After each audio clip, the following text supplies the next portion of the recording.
கடக ராசிக்காரர்களுக்கு இந்த மாதம் சூரியன் 10ஆம் வீட்டில் குரு மற்றும் சுக்கிரனுடன் சேர்ந்து இருப்பதால் வேலை வாய்ப்புகள் அதிகரிக்கும். நீங்கள் இதுவரை வேலையில்லா திண்டாட்டத்துடன் போராடிக் கொண்டிருந்தால் இந்த மாதம் வேலை கிடைப்பதற்கான வாய்ப்புகள் உண்மையானவே.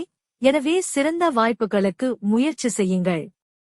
வேலையில் ஈடுபட்டுள்ளவர்களுக்கு இந்த மாதம் சாதகமாக இருக்கும். உங்கள் பணியிடத்தில் உயர் பதவியை அடைவதற்கான வலுவான வாய்ப்புகள் உள்ளன. அரசு வேலைகளில் ஈடுபட்டுள்ளவர்களுக்கு சாதகமான பலன்கள் கிடைக்கும்.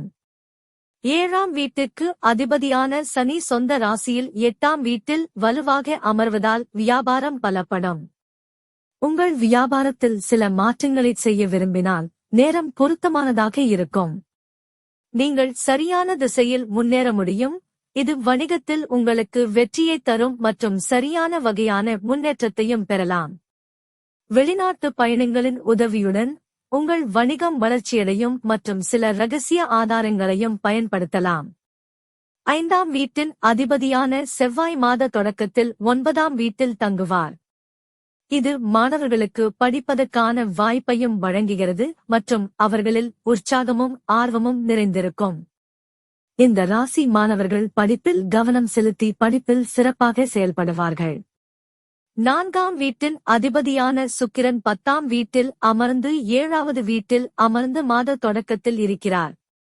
மற்றபடி சூரியனும் குருவும் 10ஆம் வீட்டில் அமர்ந்து 4ஆம் வீட்டை பார்ப்பார்கள்.